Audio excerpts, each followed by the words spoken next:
आदाब नाजरीन, ताज़ा खबर में आप सभी का इस्तकबाल है। मैं हूं आफरीन। आइए नजर डालते हैं हेडलाइंस पर।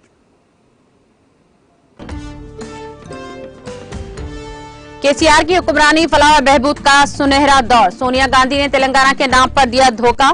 केसीआर इंतखामी सियासत करते तो रेवंत रेड्डी को होती जेल। वजीर केटीआर का सहाफत से मुलाकात प्रोग्राम से खिताब।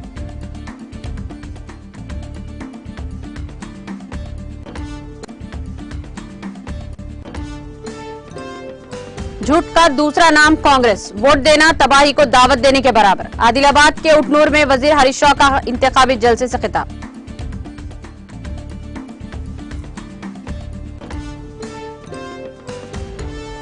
चल्लापल्ली और नागाराम में वजीर दाखिला मोहम्मद महमूद अली ने इंतखाबी मुहिम में लिया हिस्सा। वजीर मल्ला रेड्डी ने भी की शिरकत। यूथ कांग्रेस कायदीन की बीआरएस में करवाई शमूलियत।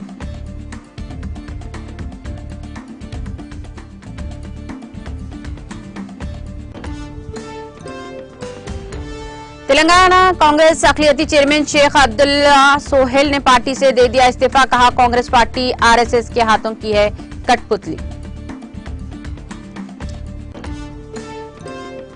हुकूमत नए शोबों को फरोग देकर रवायती शोबों को कर रही है मजबूत। मुख्तलिफ वजारतों और महकमों के तहत तकर्रुर नामों की हवालगी तकरीब से वजीर आजम का खिताब।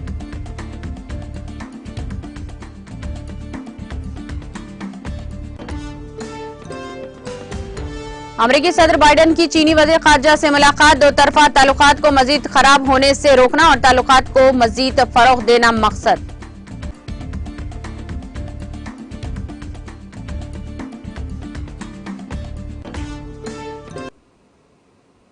और अब खबरें तफसील से। वजीर केटीआर ने कहा कि 9.5 सालों में वजीर आला केसीआर की हुक्मरानी की वजह तेलंगाना हिंदुस्तान के लिए एक मरकज तवज्जो बन गया है। वजीर केटीआर ने हैदराबाद के बशीरबाग प्रेस क्लब में मुनक़िदा मीट द प्रेस में मीडिया के नुमाइंदों से तबादले ख्याल के दौरान इन ख्यालात का इजहार किया। उन्होंने कहा कि 2014 में तेलंगाना की फीका आमदनी 14 लाख रुपये थी, जो अब बढ़कर 3,17,000 रुपये हो गई है। केटीआर ने कहा कि वजीर आला केसीआर की हुक्मरानी फलाह व बहबूद का सुनहरी दौर है। उन्होंने कहा कि कर्जे लिए गए फंड्स को वसाइल के लिए इस्तेमाल किया जा रहा है। उन्होंने कहा कि पावर सेक्टर में इस्लाहात के लिए कर्जे लाए गए हैं। मुल्क में ग्रीन कोर में 7.7% इजाफा हैरत अंगेज है। उन्होंने कहा कि आईटी की बरामदात में 400% इजाफा हुआ और हैदराबाद ने बेंगलुरु को पीछे छोड़ दिया है। साथ ही उन्होंने याद दिलाया कि तेलंगाना मुल्क में अनाज की पैदावार में सरे-फेरिस्त है। उन्होंने कहा कि सोनिया गांधी ने अलहदा रियासत के नाम पर धोखा दिया, जिसके नतीजे में तहरीक के सैकड़ों जहदकारों को जान की कुर्बानी देनी पड़ी। उन्होंने कहा कि तेलंगाना को कांग्रेस की गन्ने की वजह से 58 साल तक नुकसान उठाना पड़ा। केटीआर ने कहा कि 9.5 सालों में 1,32,000 मुलाजिमतें फराहम की गई हैं और मजीद 90,000 मुलाजिमतें मुख्तलिफ मराहिल में हैं। उन्होंने कहा कि अब 33 अजला में मेडिकल कॉलेजेस कायम किए जा रहे हैं। उन्होंने मजीद कहा कि पालामूर जो कभी हिजरत के लिए मशहूर था, अब अपाशी के लिए मशहूर बन गया है। उन्होंने कहा कि बीआरएस हुकूमत ने मुश्तरका नलगुंडा जिले में फ्लोरेसिस का खात्मा किया है। उन्होंने कांग्रेस और बीजेपी पर तनकीद की और इनके पास तरक्की का विजन नहीं है और इनका कहना था कि जो कुछ वादा किया वो पूरा करते हुए तीसरी बार इलेक्शन में जा रहे हैं। उन्होंने मोदी की तरफ भी सालाना 2 करोड़ नौकरियों और 15 लाख रुपए गरीबों के खाते में डालने का वादा करने पर अफसोस का इजहार किया है। उन्होंने इन इल्जामात की तरदीद की कि वज़ीर आला केसीआर इंतखाबी सियासत कर रहे हैं। कांग्रेस के इस इल्जाम को मुस्तरद करते हुए केटीआर ने कहा कि वज़ीर आला केसीआर अगर इंतखाम की सियासत करते तो रेवंत रेड्डी जेल में होते। आज तेलंगाना का बजट है सालीना 2,200 करोड़, मतलब करीब करीब 7 गुना ज्यादा। कहने का ये मतलब है, और इसमें से सबसे अहम बात ये है, माफी चाहता हूं, लास्ट बजट था 2200, एवरेज अगर ले लेंगे आप सालीना 1,000 करोड़। तो इसमें अगर आप तुलना करेंगे, कंपैरिजन अगर करेंगे, फर्क महसूस करना है आपको, मैं आपको एक चीज बताता हूं। 1,000 करोड़ जो खर्च किया जाता है माइनॉरिटी वेलफेयर के लिए, उसमें 700 करोड़ खर्च होता है बच्चों पे और तालीम पे। आज टिमरिस के जो स्कूल है, इससे पहले 12 स्कूल थे, हमारे गवर्नमेंट बनने से पहले 12 स्कूल थे माइनॉरिटी रेजिडेंशियल स्कूल, आज 204 है। हमारे गवर्नमेंट बनने से पहले जूनियर कॉलेज बहुत कम थे उर्दू मीडियम के, आज 204 है। हमारे गवर्नमेंट बनने से पहले 5,000 बच्चे पढ़ते थे रेजिडेंशियल स्कूल्स में, आज पढ़ते हैं करीब करीब 1 लाख। जिसमें से आधे बच्चियां हैं। तो हम जो खर्च कर रहे हैं माइनॉरिटी वेलफेयर, वो छोटे छोटे रकम, छोटा रकम नहीं है, पहली बात। और दूसरी बात और सबसे अहम बात मैं आपको याद दिलाना चाहता हूं, 700 करोड़ खर्च होता है बच्चों की तालीम पे। क्यों दे रहे हैं इतनी बड़ी रकम? क्योंकि हम ये मानते हैं कि गवर्नमेंट का काम है नेक्स्ट जनरेशन को मजबूत करना, नेक्स्ट इलेक्शन के लिए दीवाल नहीं। तो इसीलिए हम इतनी बड़ी रकम दे रहे हैं। और दूसरी बात, आज तेलंगाना एक ही ऐसी रियासत है जहां पे आपको अगर विदेश भी जाना है, बाहर जाना है, पढ़ाई करना है, तो 20 लाख तक का स्कॉलरशिप 3000 माइनॉरिटी बच्चों को दिया गया। 3000, 20-20 लाख का रकम मौलाना अबुल कलाम आजाद के नाम पे ओवरसीज स्कॉलरशिप है। एक ही ऐसी राज्य है। हाँ, कमियां होंगी, हम जरूर उसका भी रेक्टिफिकेशन करेंगे, और कुछ और भी है तो हम जरूर जिम्मेदारी लेंगे उसकी, और जरूर हम उम्मीद करते करेक्शन करना है, कोई चीज में अगर रवैया बदलना है जरूर बदलेंगे। This side, right side. Sir नमस्ते। नमस्ते। నేను నిరుపమ, सुमन टीवी न्यूज सीईओनी। भाई मेरे अभी तक इतना विस्तार में बोला मैं यार, फिर बोल के, हाँ ठीक है फिर बोल, चलो चलो कोई बात नहीं, मैं बोलता हूँ सब आपके लिए, बशीर भाई आपके लिए। चलो, तो पहली बात यह है, पहली बात हिंदी में बोलो या इंग्लिश में? हिंदी इंग्लिश नेशनल के लिए चाहिए सर। मैं एक बात आपको याद दिलाना चाहता हूँ, हिंदी राष्ट्रभाषा नहीं है, ना इंग्लिश राष्ट्रभाषा है। इस देश में 18 लैंग्वेज है जिसको ऑफिशियल दर्जा दिया गया, नहीं 18 या 22। तो मैं जब आप कहते हो ना, please get out of that mindset कि राष्ट्रभाषा या नेशनल के लिए चाहिए, तो please next time please be cautious. My request is, No, we are not permitting you to. Please stop. it's okay. No, I don't allow. No, you can't. We have not given a chance. Please stop. No, please stop. No. We will send out. Okay Bashir भाई, कोई बात नहीं। मुझे कोई तकलीफ नहीं, आप जो बोलना है बोलिए, बट नहीं, जो बोलना है तहजीब के साथ बोलिए। रुकिए, इनको जवाब देने दीजिए, बाद में बात करिए। तो बशीर भाई, दो चीजें हैं। एक तो ये है कि 6 महीने तक जो बीसी प्रेसिडेंट था यहाँ पे, उनको हटा दिए और किशन रेड्डी साहब को बना दिए। अब बोलते हैं बीसी सीएम। कैसे विश्वास करें इन पे? पहली बात। दूसरी बात, मैं पूछता हूं, हम लोग डिमांड किए जा रहे हैं पिछले 20 साल से, हमारी पार्टी, कि अगर हर रियासत में, हर स्टेट में, हर राज्य में अगर बीसी वेलफेयर मिनिस्ट्री है तो केंद्र में क्यों नहीं होना चाहिए?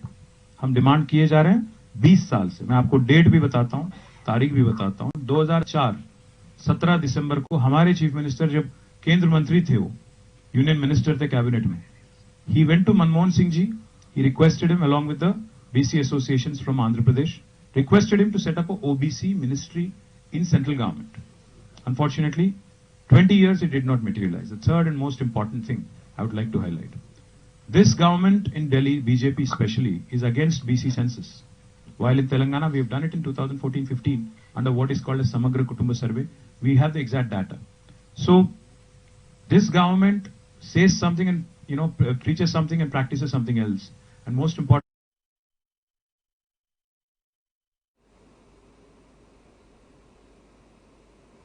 वजीर हरीश राव ने कहा कि कांग्रेस झूठ का दूसरा नाम है और अगर हम इस पार्टी को वोट देंगे तो हम तबाह हो जाएंगे। इंतखाबी मुहिम के हिस्से के तौर पर उन्होंने हफ्ते को आदिलाबाद जिले के उटनूर में मुनाकिदा भरोसा प्रजा आशीर्वाद सभा में हिस्सा लिया और खिताब भी किया। उन्होंने याद दिलाया कि अगर कांग्रेस ने इख्तिदार में आने पर कबायली तांडों को ग्राम पंचायतों में तब्दील करने का वादा करके धोखा दिया तो केसीआर हुकूमत ने इन्हें पूरा किया।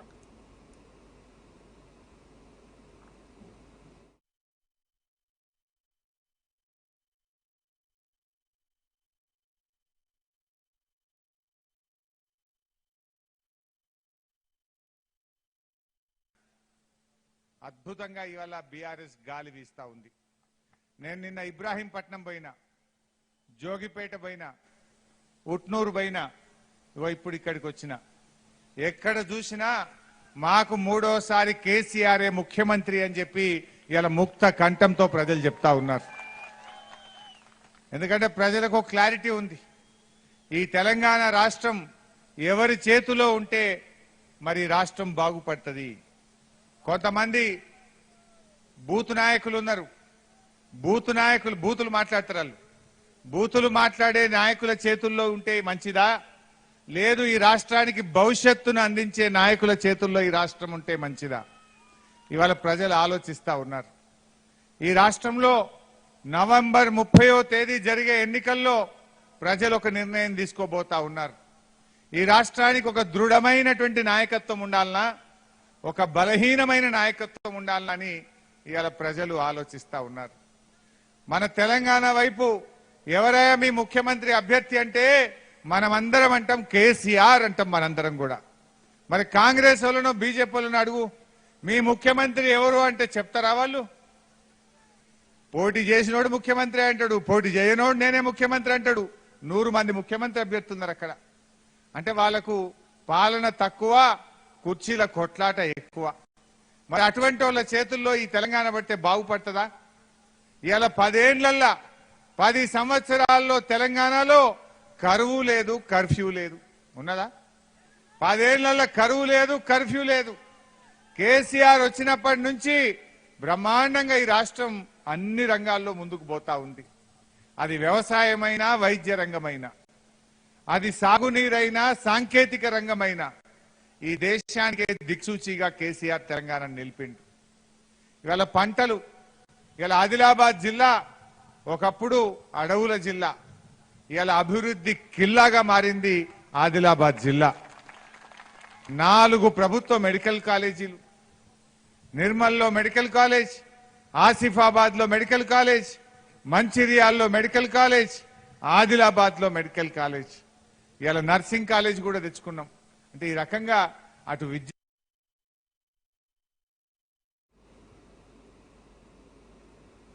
भारत राष्ट्रीय समिति के कारगुजार सदर वजीर के तारक रामाराव ने कामारेड्डी रेतु जेएसी टीम ने मुलाकात की। इस मौके पर केटीआर ने कहा कि मास्टर प्लान की तजवीज को फौरी तौर पर मनसूख कर दिया जाएगा। केटीआर ने याद दिलाया कि महकमा बल्दियात ने पहले ही कहा था कि किसानों की आरा पर गौर करने के बाद मास्टर प्लान को मनसूख किया जा रहा है।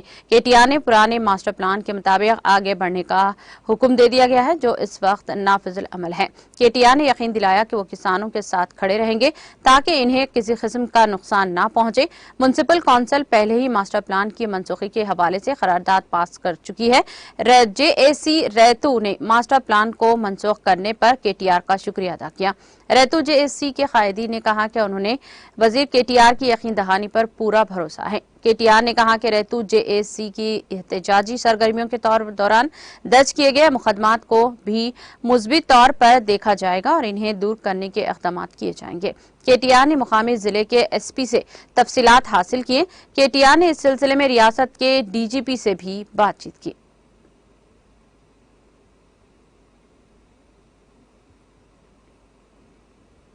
जिले मिर्चल मलकाजगिरी के नागाराम में वजीर दाखिला मोहम्मद महमूद अली ने पार्टी उम्मीदवार वजीर लेबर मल्ला रेड्डी के इंतखाबी जलसे से खिताब किया है और इस मौके पर वजीर दाखिला मोहम्मद महमूद अली ने मल्ला रेड्डी की सताइश करते हुए कहा कि मलकाजगिरी की अवाम को एक मुतहरिक लीडर हासिल हुआ है जो अवाम के दरमियान रहते हुए इनके मसाइल की यकसुई करते हैं।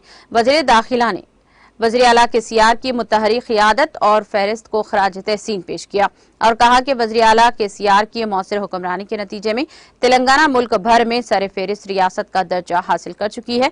इस मौके पर अवाम की कसी तादाद जलसे में मौजूद थी।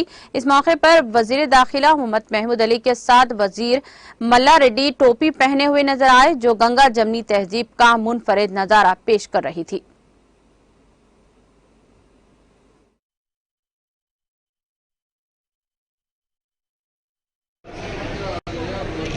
आज बड़ी खुशी की बात है, इलेक्शन का माहौल है और मेरे मल्लारा भाई क्या बोले, 11वीं का महीना है, 11वीं की 11 तारीख है, एक बहुत मुतबरक दिन है हमारे। और मेरे भाई मल्लारा अली साहब लाखों में नहीं करोड़ों में एक आदमी है जो सारे कौमों को एक साथ चाहते हैं, प्यार से देखते हैं, मोहब्बत से मिलते हैं, हर तरीके से उनका दुख दर्द दूर करने की कोशिश करते हैं। आज मैं तमाम मेरे भाइयों से कहना चाहता हूँ, हर 5 साल में एक बार इलेक्शन आता है, मगर लीडर अच्छा मिलना ये आपकी किस्मत की बात है। तो इसलिए मौलाना हमारे किस तरह काम करते हैं, सीएम साहब को क्या मिनिस्ट्री दिए, लेबर मिनिस्ट्री दिए, इस वास्ते के दिल में गरीबों का दर्द है, प्यार मोहब्बत है, सब को अच्छा देखना चाहते हैं। आज बड़ी खुशी की बात है,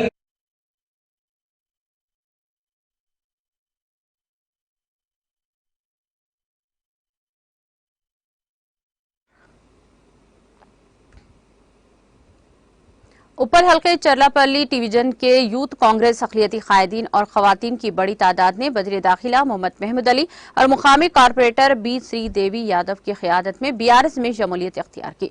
इस मौके पर खवातीन बड़ी तादाद में शामिल हुए। इस मौके पर पार्टी में शामिल होने वालों का वाहियाना इस्तकबाल किया गया। वज़ीर दाखिला ने इन्हें गुलाबी खंडवा पहनाकर पार्टी में इनकी शमूलियत का खैर मकदम किया। उन्होंने कहा कि वो इस पार्टी में शामिल हुए हैं जो कि केसीआर की हुकूमत के जरिए अक़लियतों की तरक्की को देखती हैं।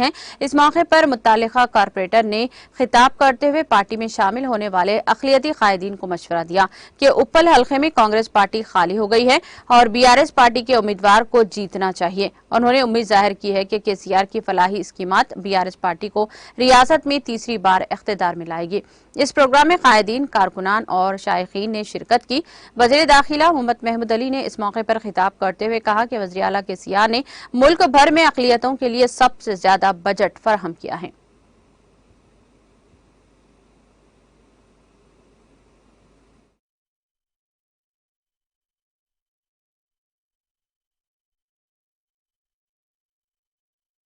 हमारे साथ धोखा करते रहे, हमें तरक्की होने नहीं दिए। सीरा संगा पता है, मेरी बेटी बता रही यहाँ रेजिडेंशियल स्कूल है आपके बाजू, बताइए 50 साल में कोई रेजिडेंशियल स्कूल खोले? हमें तालीम दिए। सीएम साहब ने तेलंगाना बनने के साथ 204 रेजिडेंशियल स्कूल खोले। आज 1,40,000 हमारे लड़के और लड़कियां तालीम हासिल कर रहे हैं। बताइए पहले कभी हुआ क्या? बताइए, अगर हमें तालीम देते तो आज हम गरीब क्यों रहते थे? सीएम साहब इस मरतबा कई बच्चों के कॉलेज में दाखिला लिए, कई बच्चे इंजीनियरिंग दाखिला लिए और हमारे कुछ बच्चे पायलट भी बन रहे हैं। उसकी फीस भी सीएम साहब की तरफ से भरी गई। मैं एक बात कहना चाहता हूं, सारे हिंदुस्तान में 2 लीडर पैदा हुए। 1869 में गांधी जी पैदा हुए थे, जिसे लोग आज तक याद करते हैं, सेकुलर महात्मा कहते हैं। उन्होंने हिंदुस्तान की आजादी में बहुत बड़ा रोल अदा किया। वो हमारे बीच जिंदा रहते, आज हिंदुस्तान बदला हुआ रहता था, ऐसा हिंदुस्तान नहीं रहता था। उसके बाद 1954 में पैदा होने वाले हमारे महान और महात्मा लीडर केसीआर साहब है, जिन्होंने तेलंगाना हासिल होने के बाद तेलंगाना को तरक्की देने वाले हिंदुस्तान में कोई लीडर है। हमें हमारा राज चाहिए। मैं हमारे बुजुर्गों से पूछता हूँ, आपके घर में आपका राज होना या बाजू वाले का राज होना? राज तो हमारा ही होना पड़ेगा ना। उसके लिए 1-2 दिन नहीं, 14 साल जद्दोजहद करे, आखिरकार तेलंगाना लेकर ही आए। आज तेलंगाना किस तरह बन चुका है? सारे इंडिया में डेवलप स्टेट है तो तेलंगाना स्टेट है। मैं एक बात बताना चाहता हूं, हमारी बहनें हैं, हमारे भाई लोग हैं। जब मैं सीएम साहब के साथ दिल्ली में जहां पर भी जाता था, जो पार्टी के एमपीज पार्लियामेंट में रहते थे, उन पार्टी से सीएम साहब जाके मिलते थे, बोलते थे कि हमारा तेलंगाना का बिल आया तो आप मदद कीजिए। लोग कहते थे, राव साहब ये कहीं का तेलंगाना लेके क्या करते हैं? आपके पास 10 डिस्ट्रिक्ट है, 10 में 9 डिस्ट्रिक्ट बैकवर्ड है। आपके पास फार्मर सुसाइड करते हैं, हिंदू मुसलमान का झगड़ा होते रहता है। आपके पास नेक्सलिज्म है, आपके पास करंट नहीं है, आपके पास पानी नहीं है। ये तेलंगाना लेकर क्या करेंगे? हमारे सीएम साहब एक ही बात करते थे, ये निजाम स्टेट है, ये पैसे वाली स्टेट है, इसको गरीब बना दिए आंध्रा वाले। एक बार मौका हम दीजिए, हम बता देंगे हमारी स्टेट का डेवलपमेंट। आज 9 साल हम 2 महीने हुकूमत किए, अभी 2-3 महीने बाकी, इलेक्शन 1 महीना उसके बाद। पहले हम 4.5 साल में इलेक्शन करे थे, अब 5 साल में इलेक्शन कर रहे हैं। अभी पूरे 9.5 साल मुकम्मल नहीं हुए, मगर इंडिया में सरप्लस पावर स्टेट है तो तेलंगाना स्टेट है। अभी मेरी बेटी मुझे गई, चरलापल्ली में इंडस्ट्रियां पूरे 15 हमारे साथ धोखा करते रहे। हमें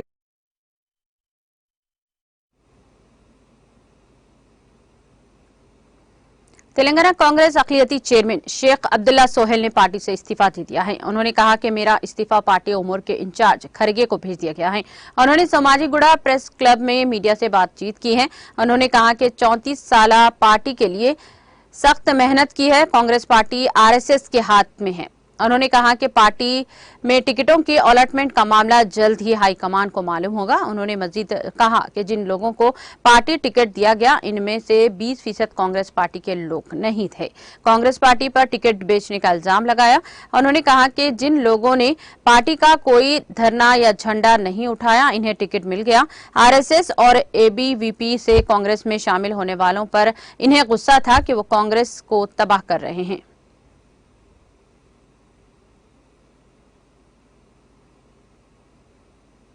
तेलंगाना बीजेपी को उस वक्त शदीद झटका लगा जब निर्मल जिले बीजेपी सदर डॉक्टर पी रामा देवी ने अपने हामियों और कारकुनों के हमरा इस्तीफा दे दिया और बंडी संजय पर इल्जाम आयद किया कि उन्होंने प्रजा संग्राम यात्रा के दौरान मेरे साथ नाजिबा अल्फाज इस्तेमाल करते हुए मेरी तौहीन की थी। बीजेपी पार्टी खवातीन के हुकूक की बात करती है, लेकिन बीजेपी पार्टी में खवातीन को तहफ्फुज मिलना नामुमकिन है। बीजेपी के आला कायदीन दूसरी सियासी जमातों से आने वाले दौलतमंद लीडरों से रकम बटोरते हुए पार्टी का टिकट फरोख्त करने में मसरूफ हैं। कंटी रमा देवी ने अपने मकान पर प्रेस कॉन्फ्रेंस मुनक्किद करते हुए अपने हामियों और कारकुनों के हमरा अपना इस्तीफा देने के दौरान कहा कि वो बीजेपी पार्टी में नाइंसाफी से दिल बर्दाश्ता होकर इस्तीफा देने का ऐलान करते हुए जिले सदर रामा देवी जोरो खतार रो पड़ी। बीजेपी पार्टी में मेरी माशी कमजोरी की वजह बताते हुए टिकट नहीं दिया गया, जबकि मैं साबिका बीजेपी उम्मीदवार के तौर पर मुकाबला करते हुए दूसरा मुकाम हासिल किया था और जमानत भी बरकरार रखी थी। मुझे गम टिकट न मिलने का नहीं बल्कि बीजेपी उम्मीदवार राम राव पटेल ने मुझे बदनाम करने की साजिश करते हुए कहा कि मैंने अपने टिकट के बदले करोड़ों रुपयों की रकम ली है। अगर इस बात को राम राव पटेल साबित करना चाहते हैं तो अपने अफराद खानदान के हमरा बासरा सरस्वती मंदिर में कसम खाने को तैयार हूं, वरना मैं तैयार रहूंगी। इसी दौरान मुकामी रुकन असम्बली व बीआरएस पार्टी उम्मीदवार हल्के मधोल जी विठल रेड्डी और एमएलसी मुत्तहदा आदिलाबाद पूनम सतीश और इंचार्ज हल्के असम्बली मधोल ने डॉक्टर रामा देवी के मकान पहुंचते हुए इनसे मुलाकात की और इनसे इजहार यगानिकत करते हुए कहा कि वो ना उम्मीद ना हो। बीआरएस हुकूमत खवातीन के तहफ्फुज का ख्याल करते हुए इन्हें आला ओहदे से नवाजेगी। बाद अज़ां रामा देवी को शालपोशी करते हुए बीआरएस पार्टी में शमूलियत इख्तियार करने का दावतनामा भी पेश किया है, जिस पर डॉक्टर रमा देवी ने फौरी रजामंदी का इजहार करते हुए कहा कि वो बहुत जल्द हैदराबाद में चीफ मिनिस्टर केसीआर से मुलाकात करते हुए अपने हामियों और कारकुनों के हमरा बीआरएस पार्टी में शमूलियत इख्तियार करेंगी। లేనప్పుడు ఎవ్వరు రానప్పుడు కొద్దిమంది కార్యకర్తలతోని నేను కష్టపడి తిరిగి పార్టీలో ఒక కార్యకర్తలను తయారు చేయడమే కాకుండా 2 సార్లు ఓడిపోయినప్పటికీ కూడా నేను పార్టీని పట్టుకొని కంటిన్యూయస్ గా ఇక్కడే ఉండుకుంటూ ప్రజలతో ఉంటూ ప్రజలతో మేమేకమై ప్రజల యొక్క కష్ట సుఖాలను చూసుకుంటూ నేను ఇవాళ మా పార్టీని నడపడం జరిగింది। ఎందుకంటే నేను ఒక్కదాన్నే ఓడిపోలేదు, పాయల్ శంకర్ కూడా 2 సార్లు ఓడిపోయినాక 3వసారి మరి ఆయనకి ఎందుకు టికెట్ ఇచ్చారు? ఆచార్య గారు 5 సార్లు ఓడిపోయినప్పుడు 6వసారి ఇప్పుడు టికెట్ ఇచ్చారు। అక్కడ వాళ్ళు మగవాళ్ళని, ఇక్కడ నేను ఒక మహిళనేనా? మీరు మహిళా రిజర్వేషన్ పెట్టారు, మరి 7 పార్లమెంట్లో ఉన్న 7 స్థానాలలో కనీసం ఒక మహిళకు కూడా టికెట్ ఇయ్యరా? ఒక ఎంపీ ఎలక్షన్ల కోసం మేము కష్టపడి తిరిగితే కనీసం ఎంపీ గారన్న కనీసం ఒక్కసారి వచ్చి మాతో మాట్లాడరా? పోనీ మీరు టికెట్ ఇచ్చారు, టికెట్ ఇచ్చిన తర్వాత కూడా ఒక్కలైనా వచ్చి మమ్మల్ని పలకరించారా? బండి సంజయ్ గారు కానివ్వండి, అదేవిధంగా మన కిషన్ రెడ్డి గారు కానివ్వండి, బన్సాల్ గారు కానివ్వండి, ప్రకాష్ జవదేకర్ గారు కానివ్వండి, ఎవరైనా కూడా ఒక 2వ స్థానంలో 2 సార్లు ఎమ్మెల్యేగా ఓడిపోయిన ఒక వ్యక్తితోని మీరు టికెట్ ఇవ్వకుండా కనీసం పలకరియరా? మరి నా భవిష్యత్ ఏంది ఇన్ని రోజులు చేసినందుకు? కనీసం అమ్మ నీకు అన్యాయం జరిగింది, మేము పార్టీ పరంగా ఏమన్నా చేస్తావు, నేను ఏడుస్తున్నానంట।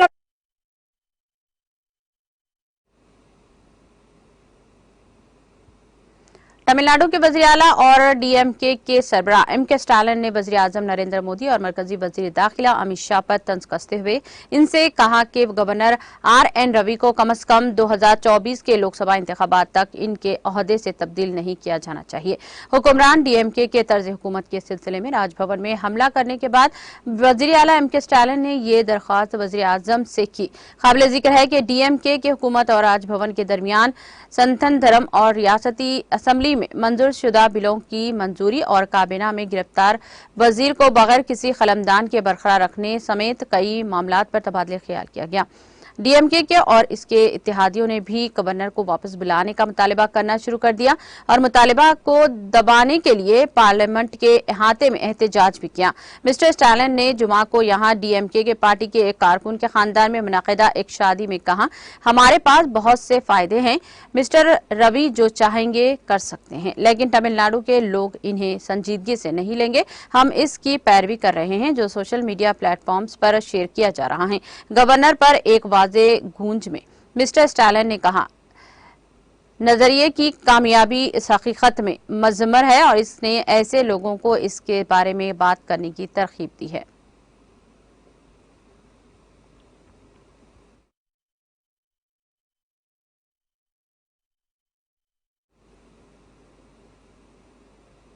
वज़ीर आज़म नरेंद्र मोदी ने आज वीडियो कॉन्फ्रेंसिंग के जरिए कौमी रोजगार मेले से खिताब किया और मुख्तलिफ सरकारी महकमों और इदारों में नए भर्ती होने वाले 51,000 से ज्यादा तकरूरी नामे तकसीम किए। मुल्क भर में मुंतखब करदा भर्ती होने वाले नौजवान मुख्तलिफ वजारतों, महकमों और हुकूमत में शामिल होंगे, जिनमें वजारत रेलवे, महकमा डाक, वजारत दाखिला, वजारत सेहत व खानदानी बहबूद, महकमा महसूलात, महकमा आला तालीम, महकमा स्कूल तालीम और खवानदगी शामिल हैं। वज़ीर आज़म के खिताब के दौरान मुल्क भर में 37 मुकामात को मेले से जोड़ा गया। इज्तिमा से खिताब करते हुए वज़ीर आज़म ने कहा कि रोजगार मेलों का सफर एक अहम संगमेल तक पहुंच गया है, क्योंकि रोजगार मेलों का आगाज गुज़िश्ता साल अक्टूबर में हुआ था, जिसमें मरकज और कौमी जमहूरी इत्तेहाद एनडीए की हुकूमत वाली रियासतों में मुख्तलिफ रोजगार मेलों में लाखों नौजवानों को सरकारी मुलाजिमतों के लिए तकरूरी नामे फराहम किए गए थे। मरकज के जेर इंतजाम इलाके में आज भी 50,000 से ज्यादा नौजवानों को सरकारी नौकरियां दी गई हैं। वज़ीर आज़म ने तकरूरी पाने वालों और इनके अहल खाना को मुबारकबाद पेश की। वज़ीर आज़म ने इस बात पर जोर दिया कि मुख्तलिफ रियासतों और मरकज के जेर इंतजाम इलाकों में मुनाक़दा होने वाले रोजगार मेले नौजवानों के मुस्तक़बिल के तई हुकूमत के अज़्म की अलामत है, जहां मिशन मोड में काम करने जा रही है। हम न सिर्फ रोजगार फराहम करने जा रहे हैं, बल्कि एक शफाफ निजाम को भी बरकरार रखे रहे हैं। मिस्टर नरेंद्र मोदी ने इस बात पर जोर दिया कि उन्होंने भर्ती के अमल में नौजवानों के बढ़ते हुए एतमाद को नोट किया है। उन्होंने कहा कि हुकूमत न सिर्फ अमल को हमवार करने की कोशिश कर रही है, बल्कि इम्तिहान के तरीक़ेकार की तंजीम ने नौ भी कर रही है।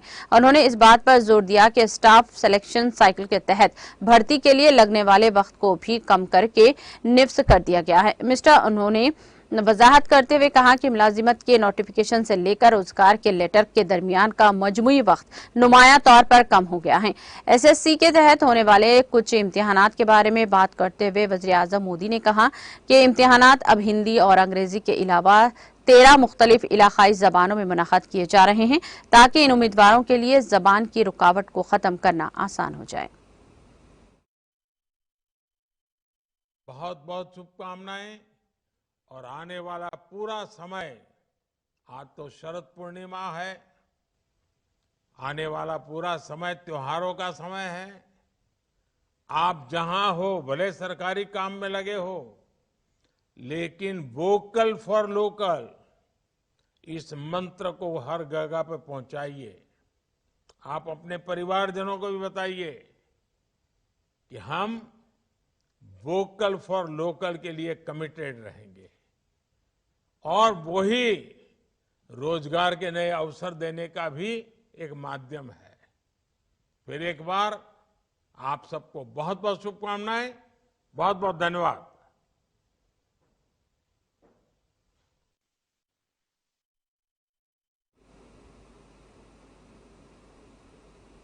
चीनी वज़ीर ख़ारजा वांग यी ने यहां अमेरिकी सदर जो बाइडेन से मुलाकात की, जिसके दौरान मिस्टर वांग ने चीनी सदर शी जिनपिंग की जानिब से मिस्टर बाइडेन को नए ख्वाहिशात का इजहार पेश किया। मिस्टर वांग ने जुमा को कहा कि इस दौरे का मकसद दोनों सरबराहान मुमलिकत के दरमियान तय पाने वाले अहम मुश्तरका मुफाहिमत की पैरवी करना और बाइडेन बौली सरबराही इजलास से सान फ्रांसिस्को सरबराही इजलास तक अमेरिकी फ़रीक के साथ बातचीत करना है। इसके साथ ही दो तरफा ताल्लुकात को मजीद खराब होने से रोका जाना और चीन अमेरिका ताल्लुकात को आगे बढ़ाया जाना चाहिए ताकि ताल्लुकात जल्द बेहतर हों और मुस्तहकम तरक्की की तरफ लौट सकें। उन्होंने कहा कि एक चीन का असूल और तीन चीन अमेरिका मुश्तरका एलामिया दो तरफा ताल्लुकात की सबसे अहम सियासी बुनियाद है, जिसे बगैर किसी मदाखलत के बरकरार रखा जाना चाहिए। मिस्टर बाइडेन ने भी मिस्टर शी जिनपिंग के लिए भी नए ख्वाहिशात का इजहार किया। मिस्टर वांग ने वाज़ेह किया कि वो अमेरिका और चीन के ताल्लुकात को खदर की निगाह से देखते हैं। उन्होंने उम्मीद जाहिर की है कि अमेरिका आलमी चैलेंजों से मुशतरका तौर पर निपटने के लिए चीन के साथ राब्ते में रहने को तैयार हैं। वाशिंगटन में अपने क़याम के दौरान मिस्टर वांग ने अमेरिकी वज़ीर ख़ारजा एंटनी ब्लिंकन के साथ भी दो रोज़ा की बातचीत की और अमेरिका के कौमी सलामती के मुशीर जैक सलोन के साथ स्ट्रेटेजिक राब्ते किए।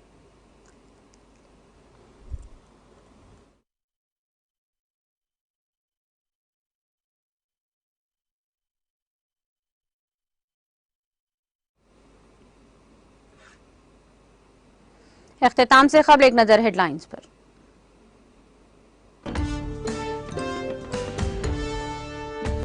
केसीआर की हुक्मरानी फलाह और बहबूद का सुनहरा दौर। सोनिया गांधी ने तेलंगाना के नाम पर दिया धोखा। केसीआर इंतखामी सियासत करते तो रेवंत रेड्डी को होती जेल। वजीर केटीआर ने सहाफत से मुलाकात प्रोग्राम से किया खिताब। झूठ का दूसरा नाम कांग्रेस, वोट देना तबाही को दावत देने के बराबर। आदिलाबाद के उटनूर में वजीर हरीश राव का इंतखाबी जलसे से खिताब।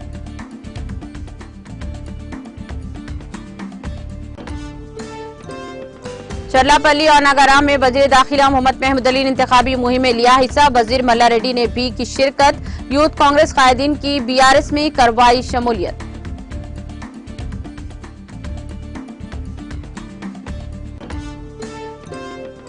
तेलंगाना कांग्रेस अक़लियती चेयरमैन शेख अब्दुल्ला सोहेल ने पार्टी से दे दिया इस्तीफा। कहा कांग्रेस पार्टी आरएसएस के हाथों की है कठपुतली।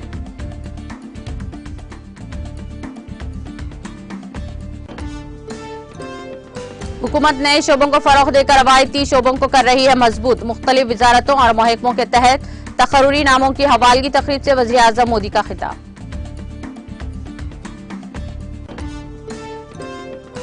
अमेरिकी सदर बाइडेन की चीनी वज़ीर ख़ारजा से मुलाकात। दो तरफा ताल्लुकात को मजीद खराब होने से रोकना और ताल्लुकात को मजीद फरोग देना मकसद।